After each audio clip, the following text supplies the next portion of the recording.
Suit up, strap in, warm the tires, and leave on yellow. Time for the MitsuTimes podcast, presented by MitsuTimes.org, the home of the fastest Mitsubishi cars. With your host, Josh.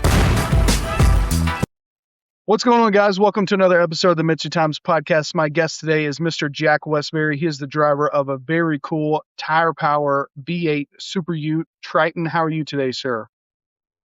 I'm very well, thank you. Thank you very much for having me on. Absolutely. Glad to have you on. I'm a huge fan of the series. To me, it's so cool to watch a Ute that people drive to work, go around the circuit track and be able to bump and do 200 kilometers an hour. It's awesome.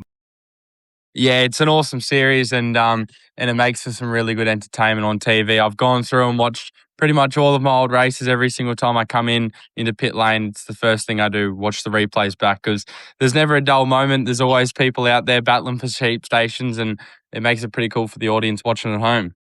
Yes, absolutely. And I want to emphasize for the people listening in the U.S. Or over here on this side of the planet, if you're a fan of the NASCAR Craftsman Truck Series, I mean, you would be a huge fan of the Tire Power V8 SuperUte series, because it's the same sort of racing. Obviously no ovals, but the trucks are more factory style. Yeah, they definitely do. I watch a fair bit of the truck series, especially since SVG is over there now racing, and same with Scotty Mack. So a few big names from Australia have headed over. Like you said before, across the water, and it's super cool. The racing in the Ute category is awesome, and I'd say almost hands down, it's the most entertaining racing, and the cars are awesome to watch. They shoot flames and they're fast. People reflect to them. They see them probably every single day on the road too. So no, they're super cool, and like I said before, they're very entertaining to watch. Absolutely. Well, Jack, for those of us that are just getting familiar with it and not as familiar with the V8 SuperUte series, why don't you introduce yourself and tell us a little bit about Jack Westbury Racing? Well, look, I started racing at a very young age when I was about 4 years old. As soon as I could walk, I was driving something. I live on property, so there's always been machines and dirt bikes, everything's since I was so young growing up. So I kind of had a bit of a need for speed at a very young age, and my dad raced cars when he was back in his prime at Bathurst and built his own race cars, which I found really fascinating. And so it led from one thing to another, and I asked my dad, "Hey, what are the chances we can get a go-kart?" And within a few very long days of doing chores and mowing and everything under the sun, probably cutting the grass with scissors, he bought me a go-kart, and it kind of all took away from there. It's a very expensive sport, so the sacrifice and all that not just him, but my mother, my sister, and himself have put into it, I'm be forever grateful for. But yeah, it started at a young age, and ever since I done it, I just fell in love with it, and I don't think I've had a weekend off since I started. I love the thrill and the adrenaline rush. So it was about 4 when like I said before, when I jumped into karts, and then I'd done that for quite a while, just moving up through the ranks as you do. And then when I was about, I'd say 10 or 11 years old, I moved up into my last couple of years into go-karts, which was the biggest series. Went over to Las Vegas actually to race, which was pretty cool. Racing out front of the MGM was definitely something I'll never forget. So yeah, once again, another really cool experience, and I so want to go back to the US and race over there. That was a real big eye opener for me. But we went to Vegas, and we actually did pretty well over there, and we just kind of moved up through the categories. When I got out of go-karts, I built a production race car with my old man for about a year in the shed. That was a lot of hard work and late nights to get that finished, but we done it together, and it was super cool. So that's kind of where I got my mechanical understanding from, you could say. And we raced that for a little bit, and then I wanted to jump up into the Toyota A6 series, which is the next stepping stone to get into car racing over here in Australia. So and then I'd done that for a couple of years, had a bit of success in that, and now here I am talking. I'm racing the V8 SuperUte series, and I've done 2 rounds now in that. So I'm super happy with how everything's gone, and I've loved the journey so far, and I'm looking forward to what the future holds. Heck yeah. And you knew from a young age that motorsports was going to be more than just a hobby. It was going to be a career, right? Yeah, I mean, my parents are probably up there right now thinking to themselves, they probably wish it was a hobby. But like I said before, as soon as I jumped into a go kart, I knew that this is what I wanted to do and turn into a profession, and that's kind of what I've stuck with. And that's all I know. There's been, a lot of sacrifices to get me where I am now, and a lot of hard work and tears and blood have gone into it. So yeah, it just kind of makes the moments along the way so much more rewarding, and that's what I love about it. The harder you work and the more time and effort you put into things is it just means the results at the end of the line are a lot bigger and mean a lot more than anyone from the outside can see looking in. So that's what I love about it. And yeah, I can't wait to have a lot of success and hopefully a lot of achievements in the future, which will just keep us all going. Absolutely. So Jack, I'm just curious, like, obviously karting kind of built the foundation for your racecraft. Is there anything now racing the Super Utes that you can take from karting? Yeah, definitely. You can almost picture it. It's like school. If you were 4 years old, you can't jump straight into grade 12 and expect to know everything that a grade 12 student would know. So you've got to take them steps. And I feel like heading into different categories and different cars, everything that I'm kind of doing now, it all does stem from go karting. Whether it's how you pass someone, how you go about your race weekends, the structure and everything that you take into a race weekend, it all kind of stays the same, just on a bigger scale, obviously, in car racing. But yeah, the fundamentals are all the same, and I learned a lot in go-karts that definitely still stick with me now. Yeah, that's so awesome. So Jack, like you said, you made the transition into the Toyota 86 series. What was the biggest adjustment going from karts to a full body race car? I would say that there is a lot of money tied up in the vehicle that you're driving. You could say in a go kart, especially at the age I was doing it. I was a bit younger. I didn't quite understand how everything worked. You could say, and then when the first car rocked up here and I was getting ready to do my first ever few laps, and everything was kind of a bit overwhelming. It's a lot different to a go kart. We used to just take the ute there with the go kart in the back and happy days. It's pretty easy to run a go kart. Whereas with a race car, everything's moving a lot faster. You're going a lot, triple the speed that you would do in a go kart. So everything is, comes up a bit daunting. But I remember the first couple laps I'd done in a race car. It was so cool, and the eye opener. Coming out of go karts was super cool. The speed and the concrete walls, the people around you, the way you need to be looking around you, be so much more aware in a go kart. Well, I mean, in a car than you did have to be in a go kart. It was yeah, it was super cool, and I'll definitely never forget the first couple of laps. They were something else. That's awesome. So Jack, like you said, you were very successful with karts, and you finished sixth in the Toyota 86 championship during your first full season. You were the one of the youngest drivers in the field. Did the performance, the success early on, did that kind of change people's expectations of your career going forward? Yeah, definitely.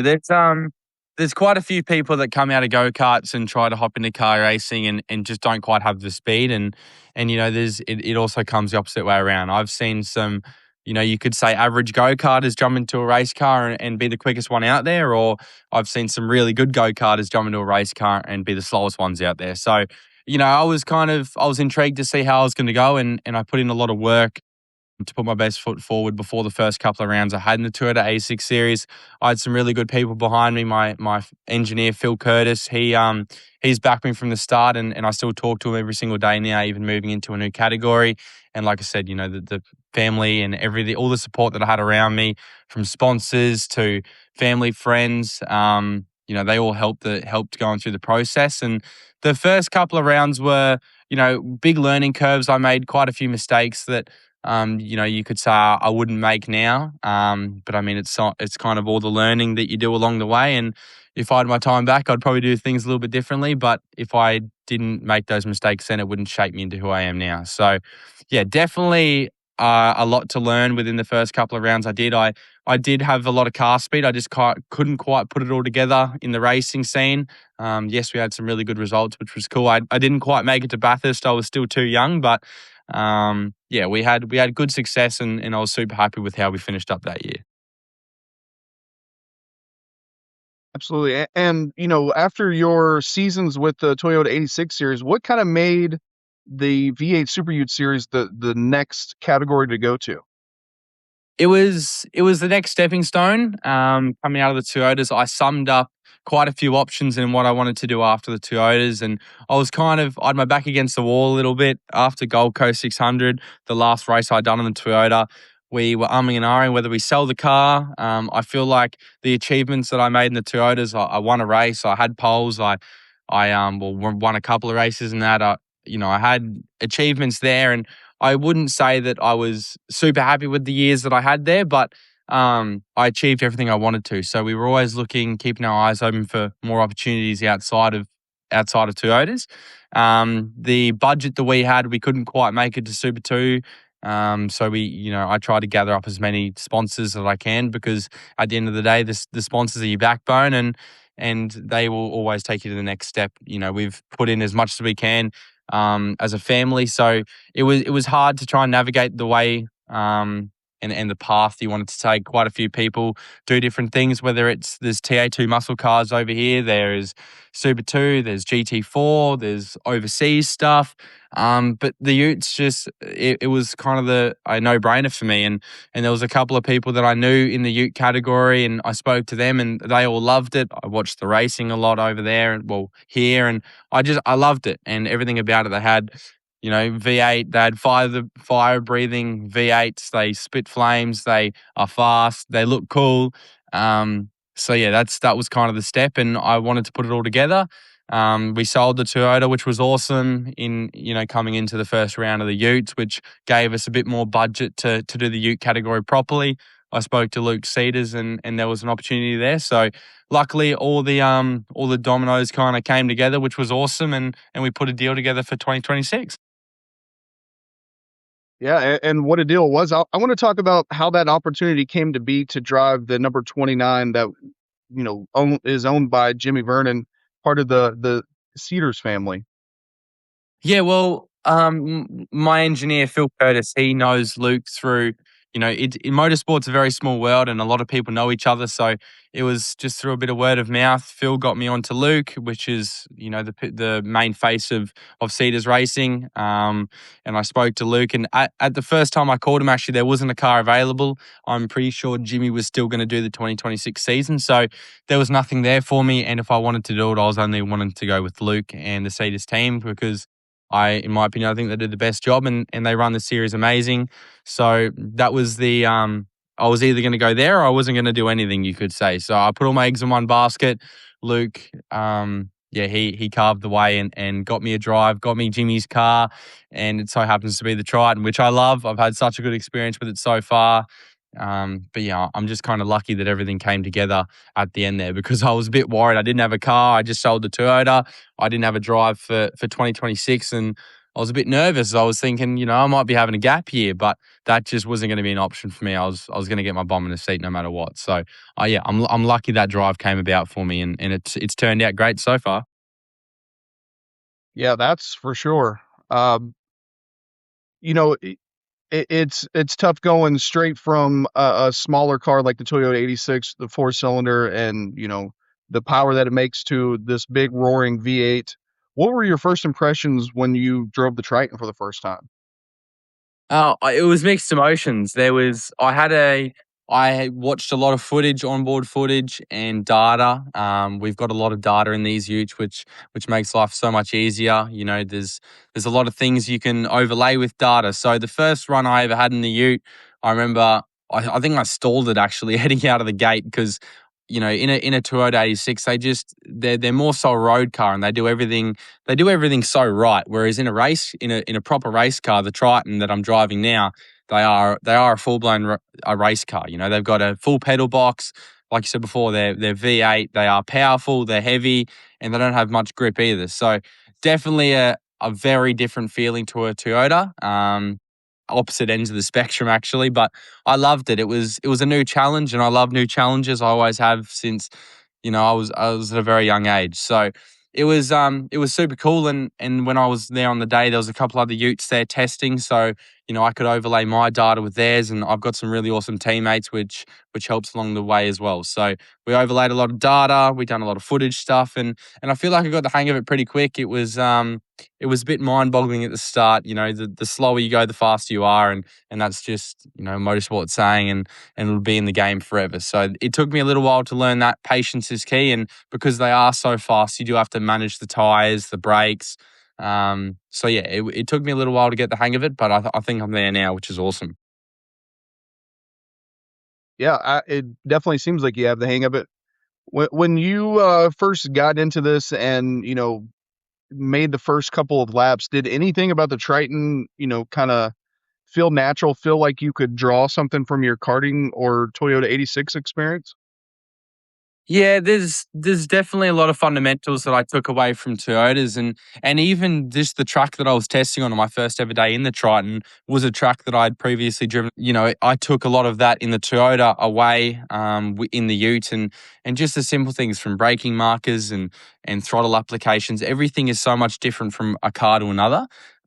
So yeah, it took me a little while to get used to it, but the fundamentals are still kind of all the same, and all the experience I took out of go-karting, whether it's going to a new track and learning different things, learning different corners, and kind of adapting to the car on any given day, any different weather changes, whatever it may be. So the adaptation coming out of the Toyotas, the go-karts, it all played a part in the Ute, that's for sure. Well, good. And Jack, we talked early on that the Triton wasn't originally designed for circuit racing. I feel like that's fairly obvious.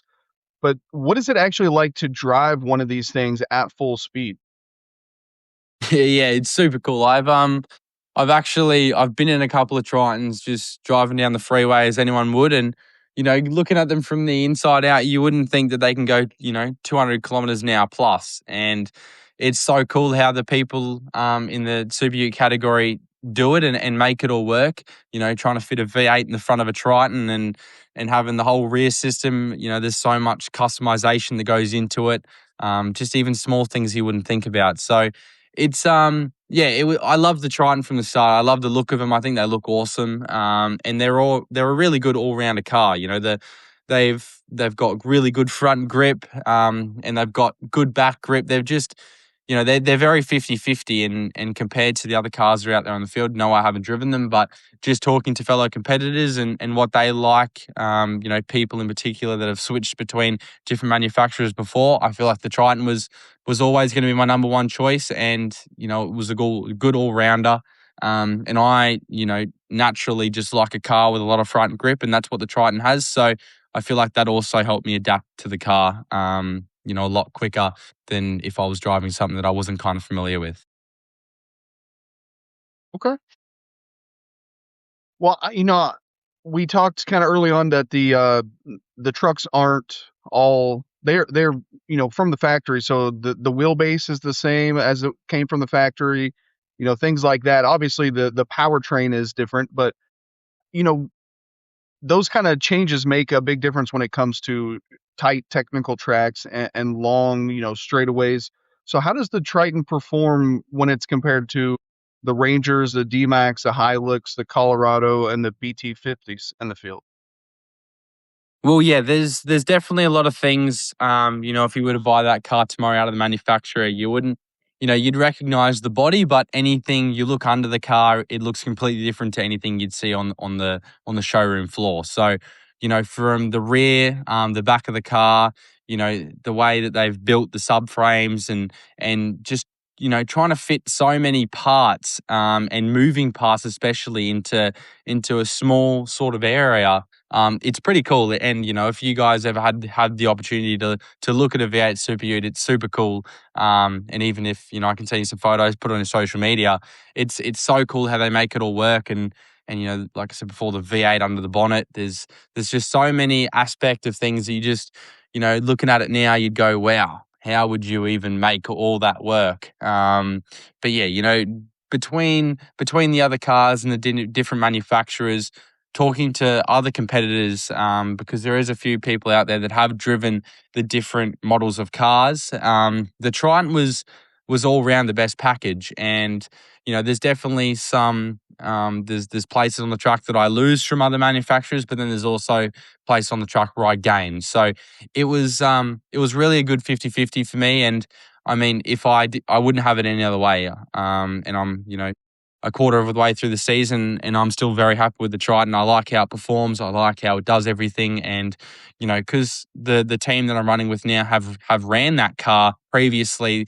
all in terms of setup and rear ride heights, front ride heights, tire pressures, brake adjustments, brake bias. There's so many things that go into producing a lap out of one of these cars. So I've gone into it with all the amazing people behind me, and they push me further along, and that way every single time I jump in the car I can get my head around the Triton a bit more, and yeah, so far I'm loving the Triton. It's been good to me, so I'll be good to it, you could say.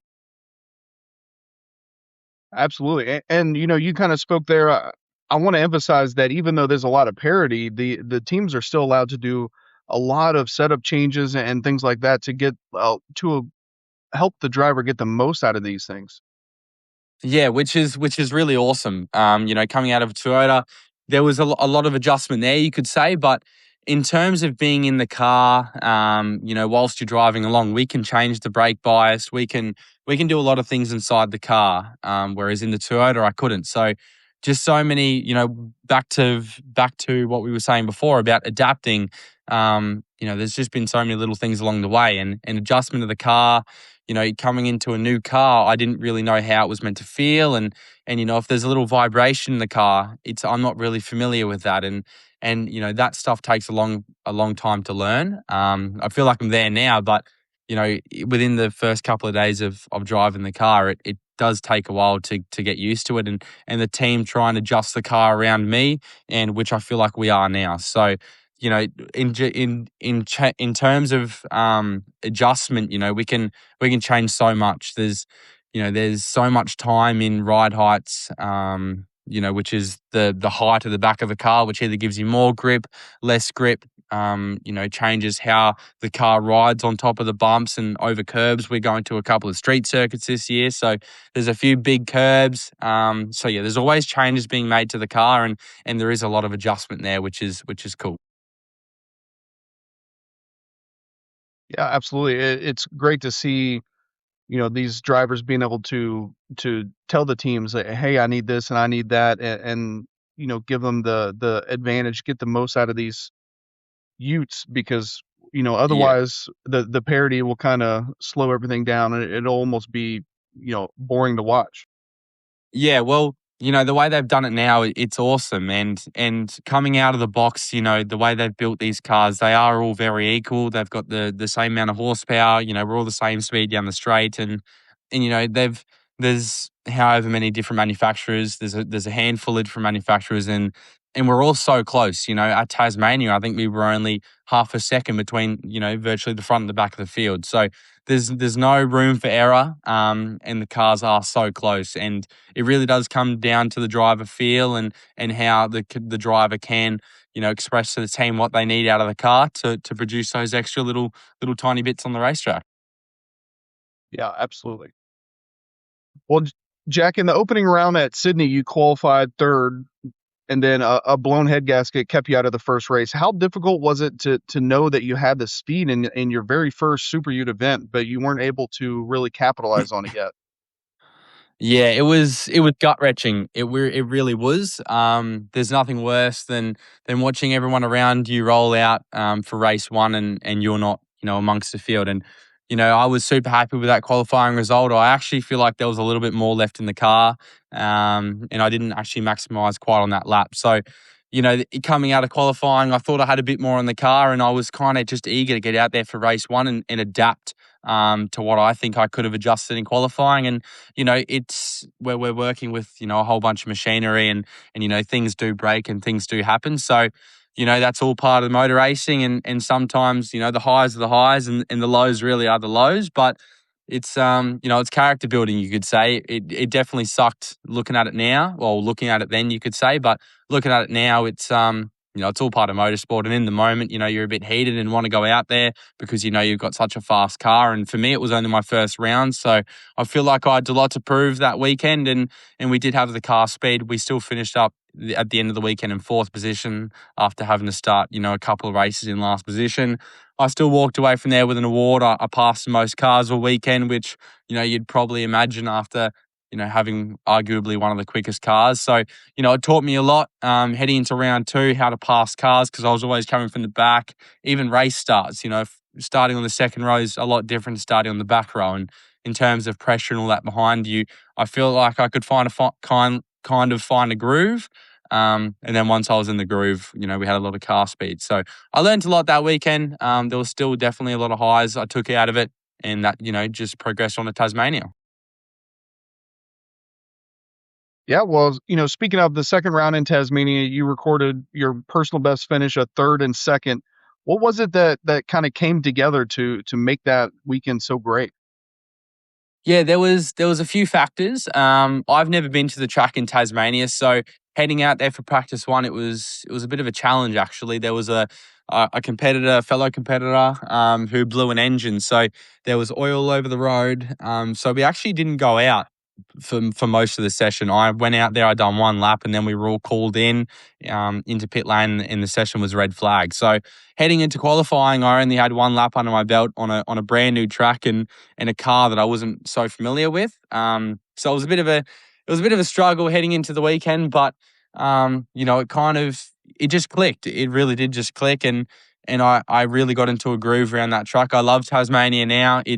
It's such a small track for the people in the US. It's a small track. It's very compact. But there's so much technicalities that go with it, and a lot of things that happen behind the scene to try and get the most out of the car. And when it's a track, I think it's only got from memory 1, 2, 3, 3, 4 corners. So on trying to maximize the car through 4 corners, it takes a lot, but I got the hang of it, and I've got some really awesome teammates that helped me out through it as well.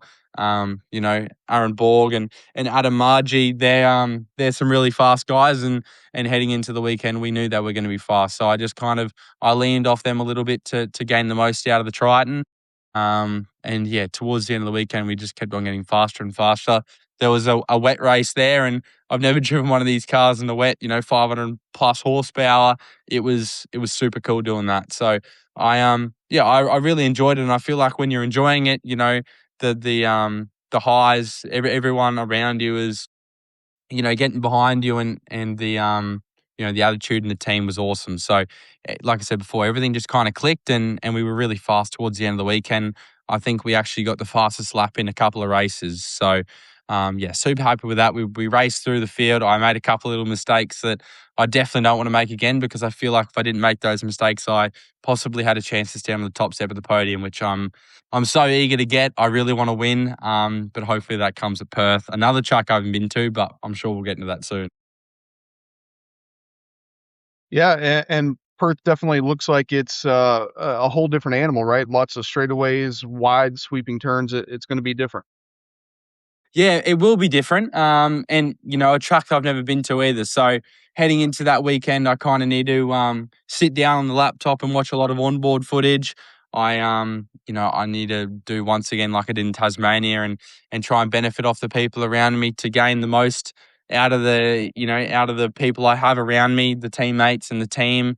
Because that's definitely a different sort of track to Tasmania and even Sydney. It's fast flowing. It's got, like you said before, some long straights, some tight corners. It's even got a couple of curbs. So I'm really looking forward to Perth. The weather will be a lot better than Tasmania. I felt like it was negative degrees in that joint. So I was keen to get out of there, but Perth should be good, and hopefully the weather turns it up and the fan comes around it, and it should be a good weekend. I'm looking forward to it. Yeah, me too. Next weekend should be a great weekend for racing. Yes, definitely. I'm looking forward to it. I'm counting down my sleeps till I get there. Well, Jack, how did it feel to stand on the SuperUte podium so early in your rookie season? Really good. Really, really good actually, because heading into a new series, you don't know how you're going to go, and you don't know how you're going to perform against other drivers. Going for test days, it's one thing, and then racing the car is definitely another. Going through the race procedures, hot and cold tires. Just you're qualifying for one lap. It's a new green tire that I was never used to. In qualifying, you only get one lap, and as I'm sure everyone knows, the motorsport fans all around the world, qualifying's everything, and you need to be up the front for that first race. So, it took me a little while to get used to the car.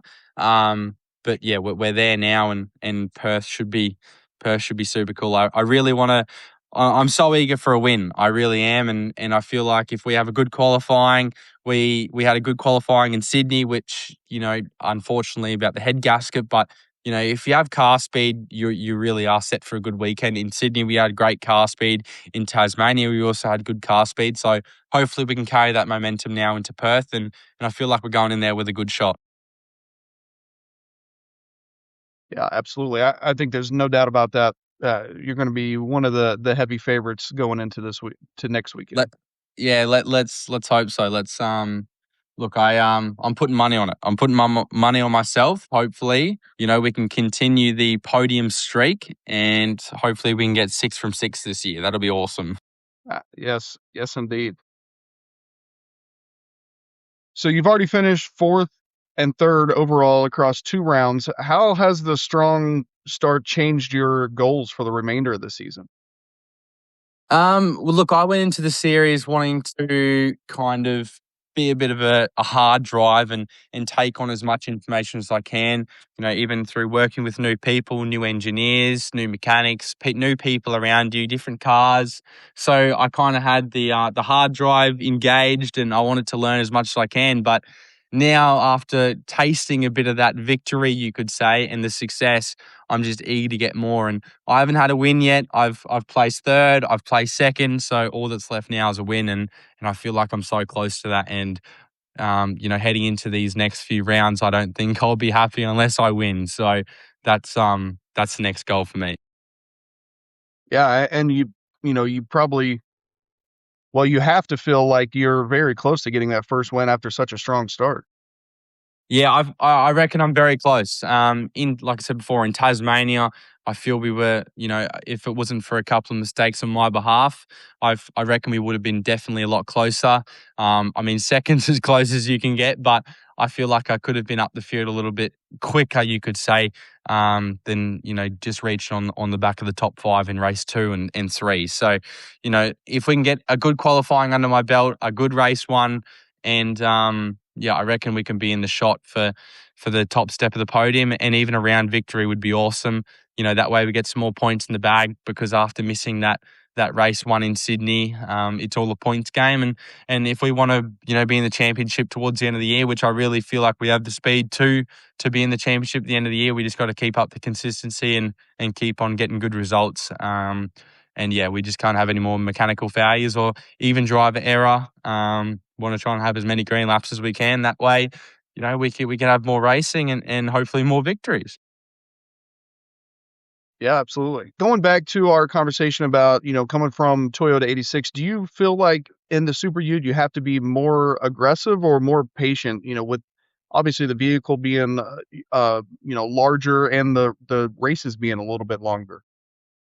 Yeah, the V8 SuperUte definitely takes it out of you a lot more. And in terms of fitness and even heat and all that sort of stuff, it's a lot different coming out of a Toyota. Them cars do everything so well, you could say, and the braking in a Ute, the brake pedal is 10 times harder than it is in a Toyota, and the managing of tire pressures, and because if you go out there in race 1, lap 1 of the weekend in the V8 SuperUte, well, you're just going to burn the tires off the car, and you're not going to have the speed towards the end of the weekend to keep up with those front guys. So it really is, it's a bit of a mind game. You've got to play the weekend patient in a Ute, whereas in a Toyota, everyone's kind of free for all, and it's do or die every single lap, which was awesome for me. Learning, there's people in that series that will dive bomb you in one corner and then leave you the next. And, it taught me a lot heading into the Ute category, but,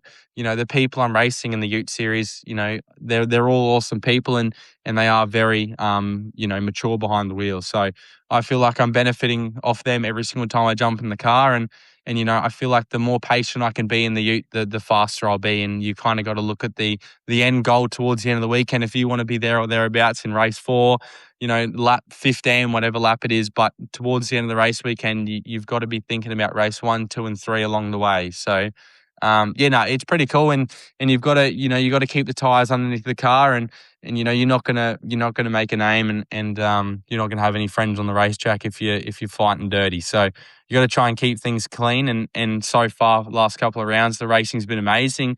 The cars come in every session clean and with minimal damage. So, I'm super happy with everyone I'm racing at the moment. And the racing is awesome, as I'm sure everyone can see on TV. We see a lot of three wide racing, even going into hairpin turns. We saw a rollover in the last round, caused by this tight racing. How difficult is it to judge the Triton's dimensions when you're racing side by side? Yeah, it's a Toyota is such a small car, and heading into the Utes, that was just another thing I had to adapt to, and that brings me back to Sydney, and yes, it did suck starting off the back of the grid, but it also taught me a lot. And you have to be so aware in these cars. They are big, they are powerful, and there's cars going everywhere. They're very loose, you could say, so they move along the top of the road a lot more than a Toyota, and it did take me a little while to adapt to that. You've got to be so aware. You've got to be in your mirrors. You've got to be looking all the time, because, it only takes one split second where you're not aware of the cars in front of you, or you don't have your brake markers, or you lose concentration.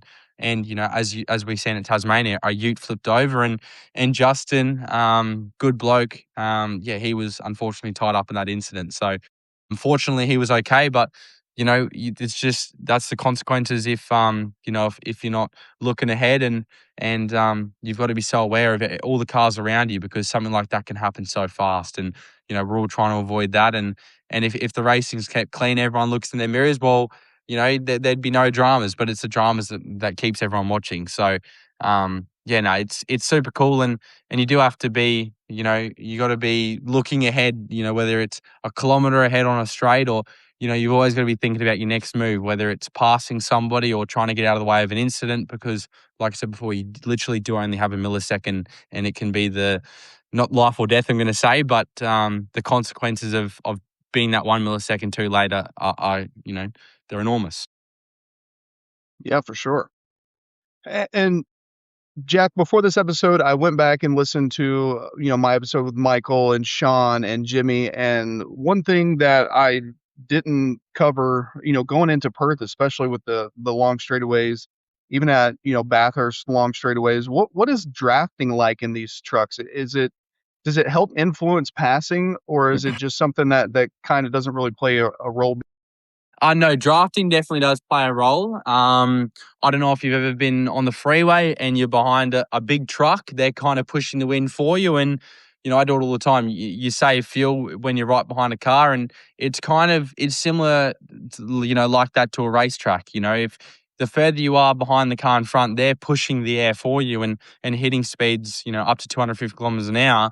If there is a wind barrier in front of you, and in this case, it's another car, you can gain more speed than the car in front pushing the wind. So it makes for a lot of opportunities passing, whether that's along the straight or even under brakes.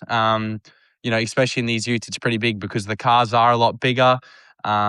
It does make for some good racing. So I'm not sure if the racing fans at home watched, a bit of Bathurst last year, but slipstreaming is massive. And if you can, even on qualifying, if you can try and, plant your car behind someone else's, I can almost assure you'll be faster in a straight line. So that's something we're all chasing. And heading into Perth, I'm sure there'll be a few mind games going on heading into qualifying. Who's going to follow who, and who doesn't want to give someone else the toe? We call it the toe over here. It's like drafting. Not sure what you guys call in the US, but it's the same sort of thing. So there's definitely a massive advantage in drafting from another car ahead, which is another thing you got to think about heading out onto the racetrack. Okay. Jack, one thing that we don't really get to see is, what kind of goes on behind the scenes on a race weekend. So if you could walk us through a typical SuperUte weekend from arriving at the track to lining up for the very first race. There's a lot of things that go into, even the week. As for me now, it's Saturday. On the Gold Coast, we fly out to go to Perth on Wednesday morning, I believe. So, heading into the weekend now, I'm a chippy on my everyday life. So, I'm climbing up on ladders and scaffold and shooting nail guns, not just at the apprentices, but building frames and whatnot. So you have to be very careful. I try and, do as little of that as I can heading into the weekend because you can't afford to have any injuries, anything like that. So you have to be, very aware of what you're doing, even in the weeks heading up to the racing because, like I said before, you can't have any injuries. You got to be eating healthy. You got to have a clear mindset heading into the weekend. And, it's about that time where I've got a sim session booked tomorrow. So that's going to be me inside of a virtual car, you could say, cutting some laps around Perth. I've never been there before, as you guys know now. So I would like to do some laps, get some laps on my belt, whether it's virtual or even just looking at onboard footage and scribbly lines, you could say, which is what, most people call it, but the data. Data is massive, and if I can try and have that 1%, more on anybody else heading into the weekend, well, I'm going to be 1% better off than everyone else. So all the 1%ers matter. Eating healthy, fitness, doing all the exercise. It's going to be pretty hot in Perth as well. So trying to do a bit of heat training before you're heading into the weekend. Keeping up the fitness that way you're fit heading into the weekend. There's a lot of factors. Even when you get to the track, you want to try and spend as much time as, with the team as you can, go over what setup the car is heading out for practice one. If there's anything from the last round or last time you were in the car that you'd want to change before heading out there because, it's a race weekend. It's, you've only got one shot to do it right, and you want to make sure all your ducks in a row before you jump in the car. For practice one, and things kind of happen pretty quick once you roll out the gate for practice one. You've got to then come into pits and explain to the team what you want to change about the car, if the car's good, or if you want to change ride heights, brake bias, tire pressures. Before qualifying, because there's only a 20-minute practice session, then you're straight into qualifying. And like I said before, you've only got one lap to do that. So everything happens pretty quick. But yeah, like I said before, you want to make sure you have those 1%ers locked in and under your belt before the race weekend. So you're the most prepared than anyone else there. Yeah, no doubt. And if speaking of sim racing, if anyone from iRacing is listening, please add the SuperUtes, please.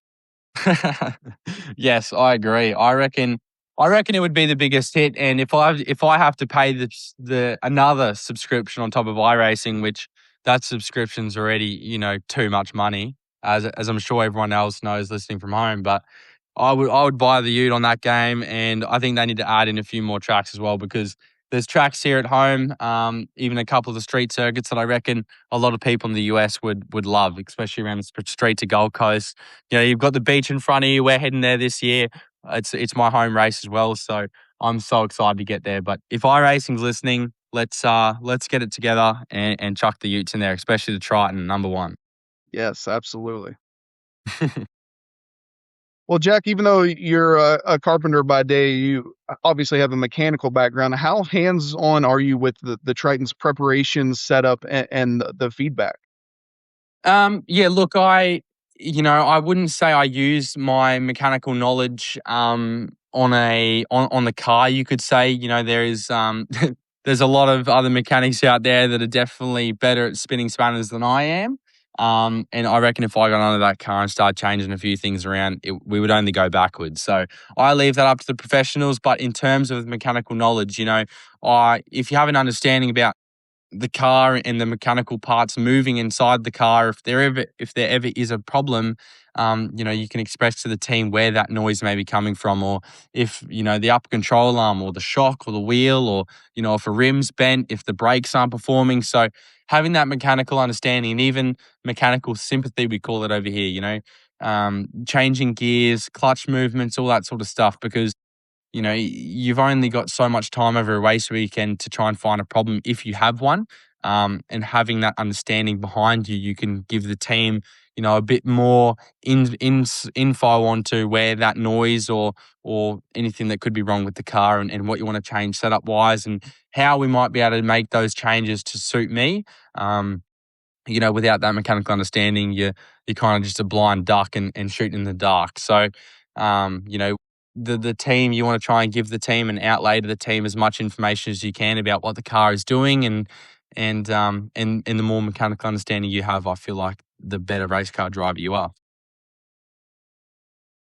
Yeah, no doubt about it. I mean, we see far too often, at least in the NASCAR side, that, people just come with money and, they're big on sim racing, but have no mechanical background. And you can tell that they kind of tear the car apart because they're just not patient and don't have that mechanical sympathy that you're talking about.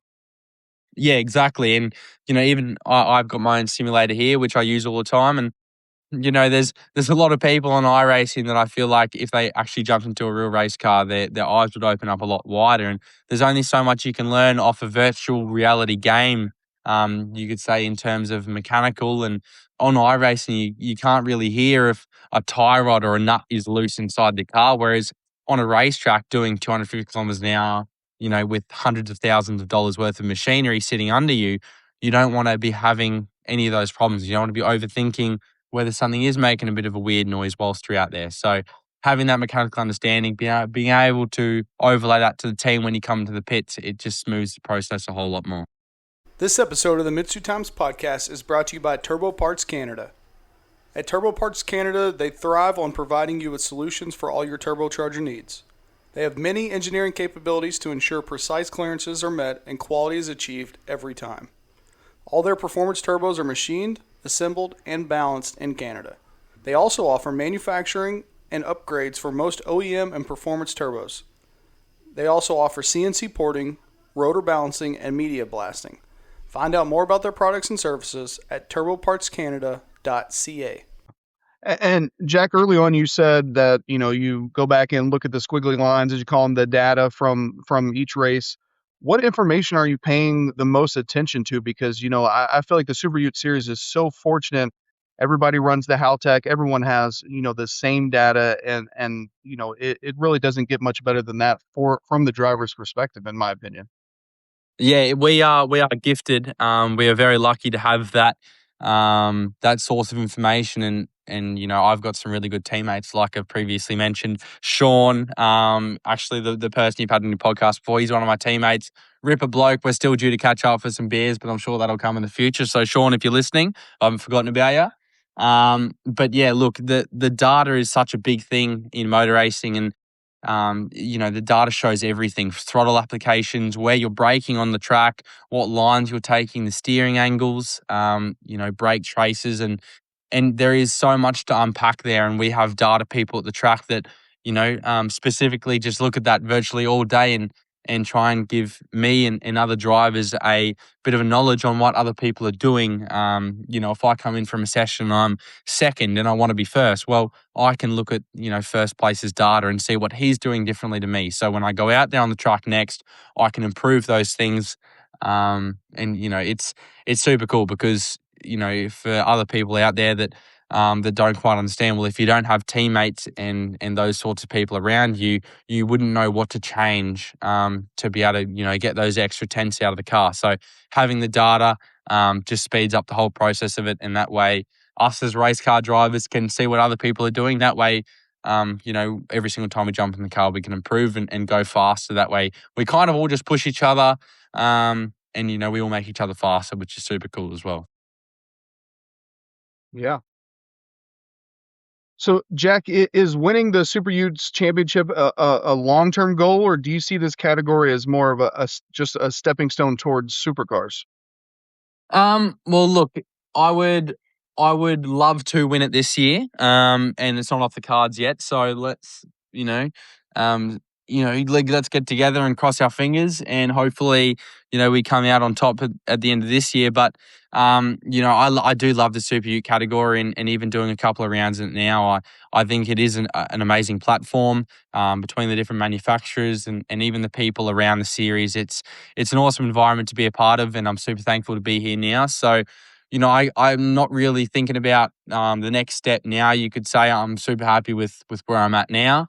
But the long-term goal for me would be supercars, which is kind of the pinnacle of Australian motorsport. So that would be the next step for me. When that step's going to happen, I'm not too sure.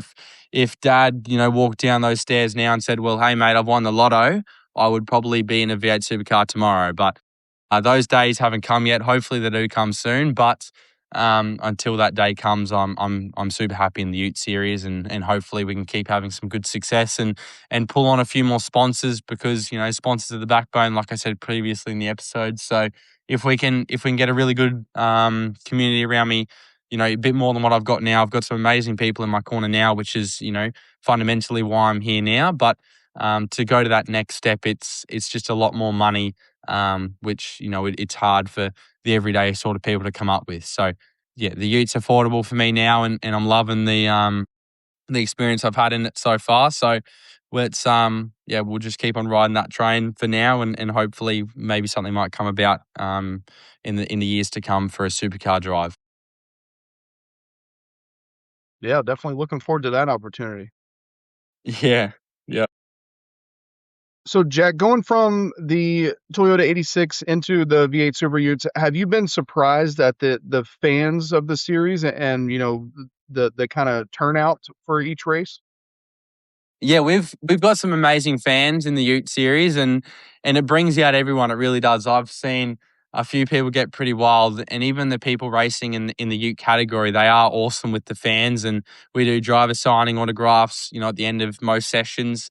So I feel like we are pretty engaged with the fans, and I've met some amazing people at racetracks along the way now that I literally still talk to on a daily basis. And the people who support you every weekend, whether it's me rocking up to Perth in a week's time, and seeing all the fans, the people wearing your shirts with your name on it, it does lift you up. And I feel like, the more fans we can get, the better the racing will be. So yeah, as for now, I'm loving it, and the fans are awesome.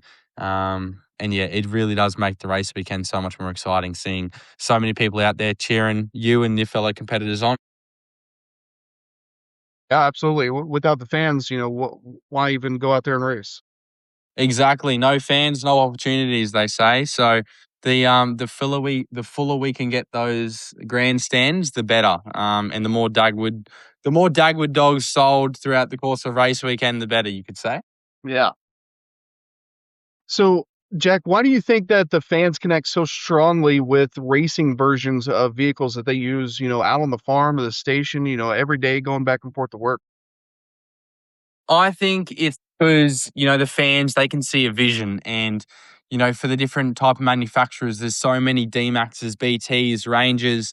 There's so many different, cars in our series. And even I've had, I do up Ford Rangers and BT 50s. I do a fair bit of buying and selling between different cars. And I reckon if I definitely couldn't count on my hands and toes how many Ford Rangers, BT 50s, Toyota Hiluxes, D-Maxes I've had. And to the everyday Aussie bloke, or even, in people interstate, they can see that Mitsubishi Triton and go, well, hang on, I've got one of them parked in my garage, and look how, these race car drivers in Australia, look what they're doing with the Ute that's right in front of me. And I feel like that opens up the eyes of the fans, because, they kind of see their car on track, but without seeing their car on track. So it's a super cool aspect of things.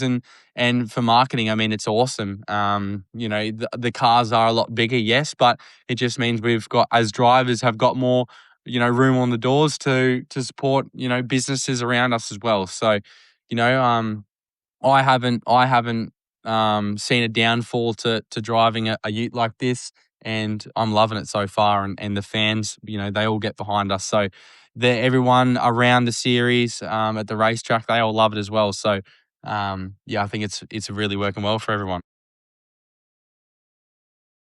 Yeah, no doubt about that. Well, Jack, as one of the series' younger racers, what do you think that this series needs to continue growing and attracting younger drivers and younger fans? Oh, that's a really good question. Ooh. What would I do to the series to make it grow a bit more? I would definitely allow. I don't know if it's a rule yet because I haven't won a race, but if you win a race, you have to do a complimentary burnout. I reckon the fans would love that and everyone would get around that. That would be awesome. And, I'm not sure if you've seen, but even in NASCAR, how they wave the flag out the side and do all that after they've won a race. I reckon if we had some after race celebrations, that would be super cool. And even if we cut the race shorter by a lap, just so the person who has won the race can do their victory lap and smoke the tires up for the people in the crowd and throw the checkered flag or whatever that may be. I reckon that would gain a lot of audience. And I'm not just saying that because of Gold Coast. If I get a race win, I really do want to smoke the tires off the back of it. I'm yet to tell the series people about that, so let's try and keep that on a down low for now. But I reckon, moving forward, that would be a super cool step to take in the series. Absolutely. I think it's best to just ask for forgiveness than permission on that one. I I can back you on that as well. That is, I reckon we could both agree on that. I mean, look, if I come in from the race and I've won, well, if everyone sees on TV that I've won and I get a little penalty, well, I mean, everyone on TV seeing that I won the race. So that's all that matters, really, isn't it?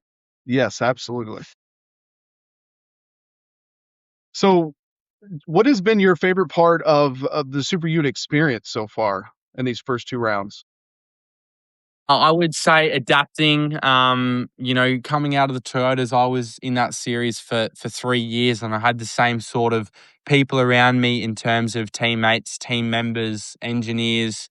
So adapting to a whole nother crowd, you could say, I wouldn't say it's been a struggle, but it's been something new to me, and I've never sort of done it before. I've always had my dad as the mechanic on the car. We've never really had the budget to have a massive team, so coming out of, you could say, a smaller team into something so much bigger like Cedar's racing team, their operation has been amazing. They've definitely helped the process along the way between jumping in the Ute for the first day and where I'm at now. But yeah, I've loved the Utes. I really have, and they are such a cool car to drive. So in terms of looking into the future, I love the people that have supported me now in terms of sponsors. Everyone around me, they all love it as well. So, like I said in the start of the episode, if you have good people and a positive attitude around you, well, everyone just keeps on pushing you further. So, I'm loving the Utes.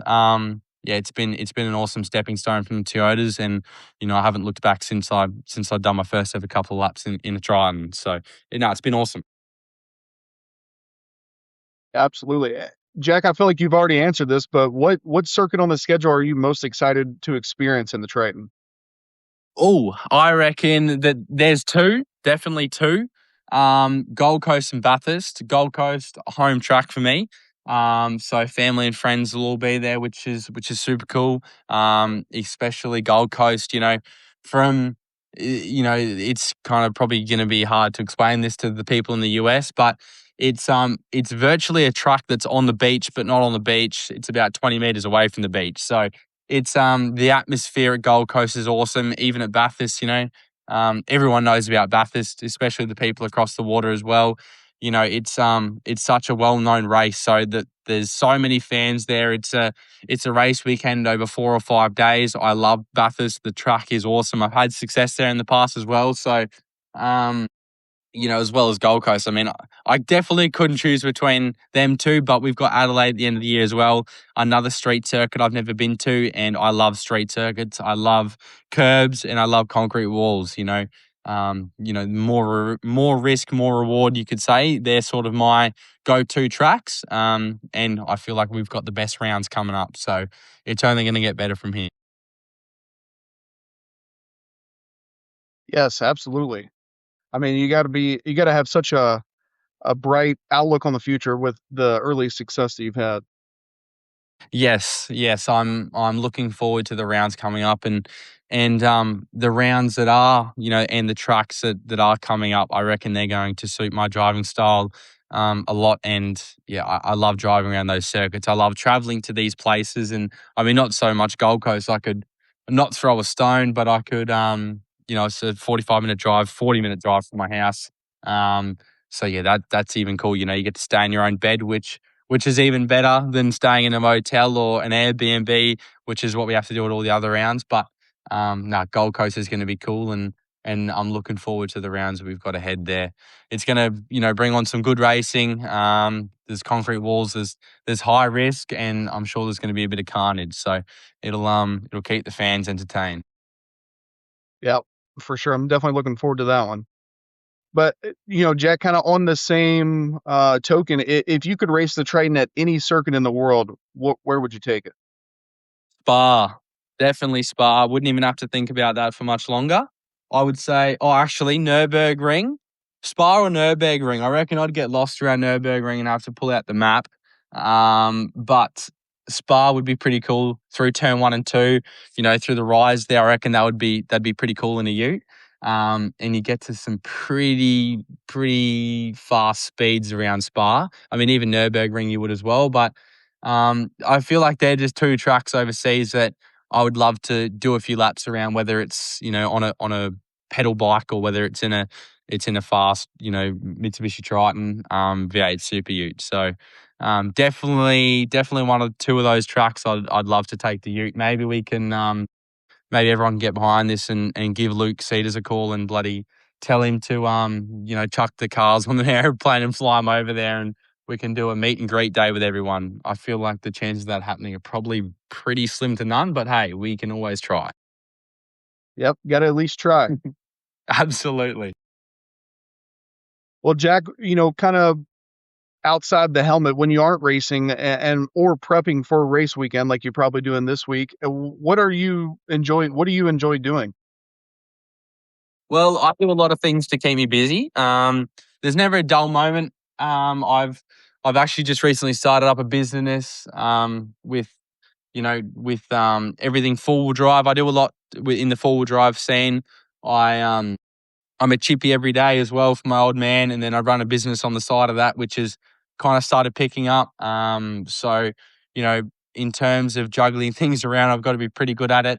I always try and fit in a bit of time for fitness every single day as well. So, the business, the working with Dad, I run a few cattle. I buy and sell cattle, which is another thing that some people don't expect. But I live on property, and I'm sort of a farmer boy, you could say. So, running cows to opposite ends of the country. It's my forte, you could say.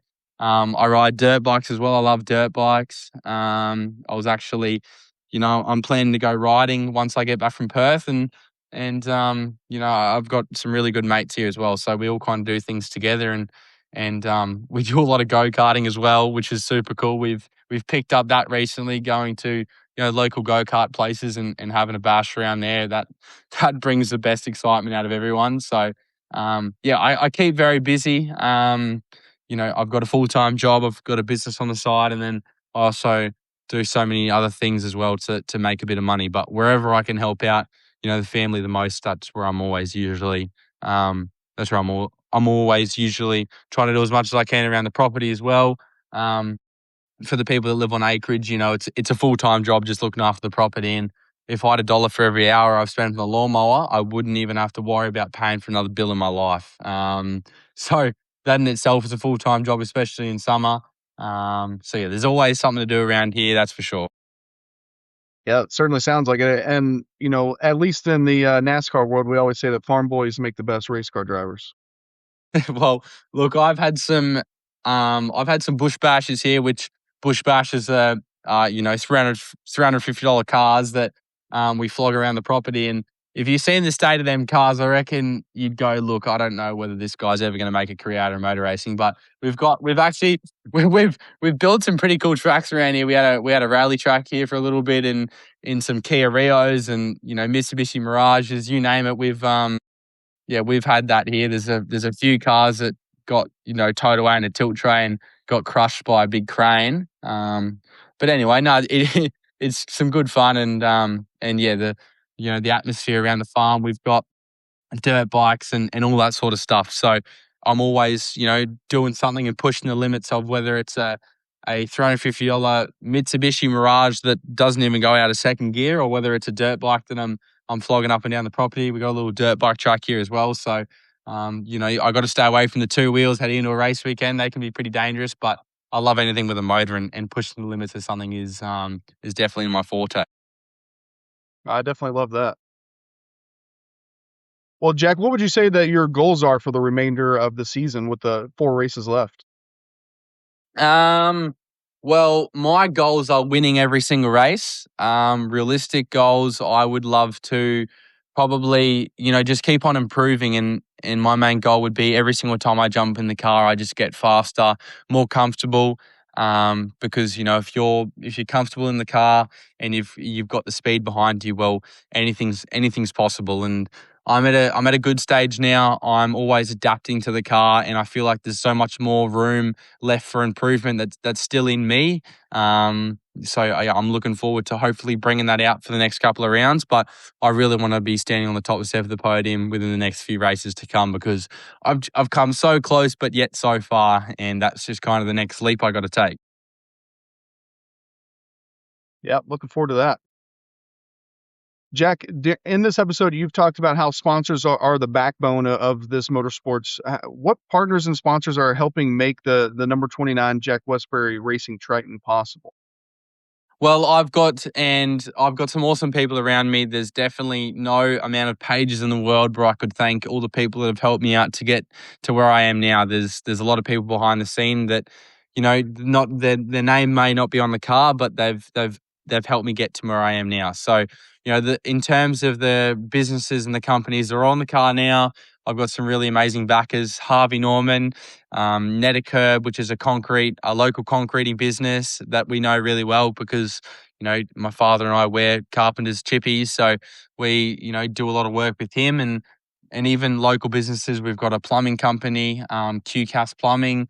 We've got Wheel Nuts, which is also another local company. They're a mechanic garage. So yeah, we've got some really good people on the car now. We're always looking for more sponsorship. There is still a bit of room on the car for the rest of the season, so we're really looking to fill in those spots. But in terms of where I am now, there's so many people, even out of Toyota 6 days. My old engineer Phil Curtis, he's helped me a lot to get me where I am now, and just my family backing. My sister, she puts everything into motor racing. She does all the behind the scenes of it all, the emails, the invoicing. That's a full-time job. She's in uni. She's got a job as well. So, we all kind of pull our weight. The sacrifices my mum and my dad have made towards motorsport, and even myself, there's definitely some highs and lows of it all, that's for sure. But it's really rewarding, and that's why I love motorsport. Because the highs are the highs and the lows are the lows, that's for sure. So yeah, so many different backers that have helped me get to where I am now.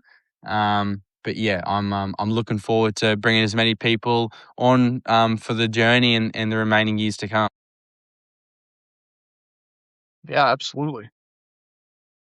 Well, where can people find and follow you on social media so they can, see more of this Triton and see what you're doing and keep up with you in the future?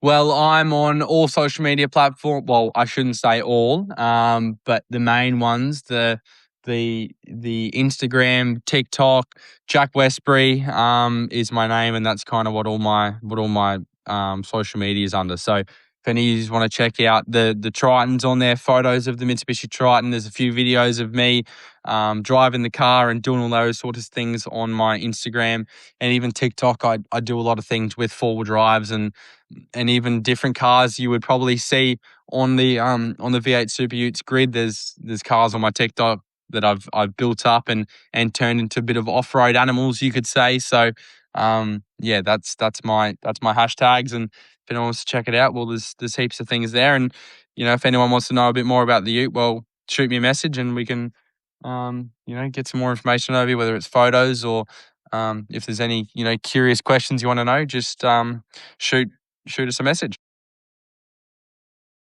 That's awesome. You're definitely one of the most accessible drivers when it comes to the drivers in all the supercar series support categories.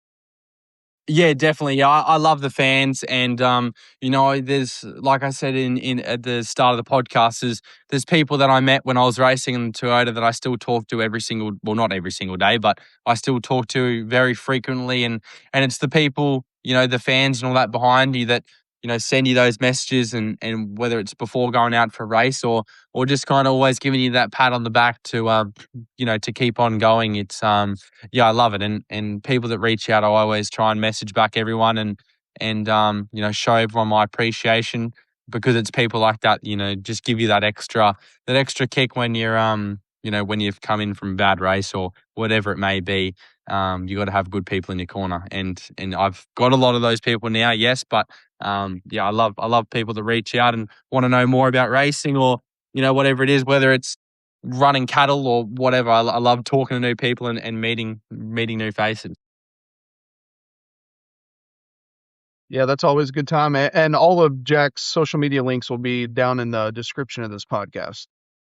Awesome, that'd be good. So yeah, if anyone wants to reach out, feel free. I'm always on social medias and doing all that sort of stuff. And heading into Perth, I'll be more active than ever as well. Well, at the end of these, Jack, I always give people a chance to give a thanks or a shout out to anybody who's helped get the Triton where it is, anybody who's helped get themselves where they are in life. Is there anybody that you want to give a thanks or a shout out to? Definitely there, once again, the list is too long. And no one's got enough time to thank everybody, but the main people in the car now, they're not only helping with the budget side of things to go racing. Motorsport is a very expensive sport, and as a family, we're not loaded and we're not billionaires, so it's hard for us to keep the wheels turning on the race car. Harvey Norman, Netikerb, QCAS Plumbing, Wheel Nuts. There's a few other brands that might be jumping on towards the end of the year, which I'm really looking forward to, which will all be on my social media as well. And once again, the sacrifice my family have put in, I can't replicate it and I can't put into words how much I've put in towards my motor racing, and I can guarantee you I definitely wouldn't be here without their help. So you're very thankful to a lot of people, but they're probably the main ones. Awesome. That's just great to hear that you have so many people behind you to really make this all worth it. Yeah, there's a lot that goes into motor racing, whether it's even friends and family. You can't have friends that are putting you down, or there's so much that goes into it, and the people that have helped me get here. There's a lot of good people in my corner, even in the 286 days when I was racing and even learning. There's a lot of mistakes I made along the way, and there's a lot of people that stayed in my corner whilst we were going through those tougher sort of times, you could say. So, yeah, forever thankful for those people. I'm sure if they're listening, they know who they are. But yeah, there's I definitely wouldn't be here without those sorts of people. Well, Jack, thank you so much for taking the time to come on here. I know you're probably prepping for next weekend at Perth, so you've probably got a busy schedule. I can't thank you enough to take the time to come on here and tell the story of your Triton and yourself and your racing career. I wish you the best of luck next weekend at Perth. I'll definitely be glued to the TV to watch you and the rest of the Triton drivers take on Perth. No, thank you very much for having me on, and to everyone listening at home, thanks for listening, and we hope to see you all in the future. Yep, absolutely. Well, Jack, that'll do it. Thank you so much. Thank you so much, guys. Appreciate it. Thank you for listening to the MitsuTimes podcast. Check out our Instagram and Facebook for daily updates. Get added to our list by going to MitsuTimes.org and clicking Submit a Slip. Thank you to all of our sponsors.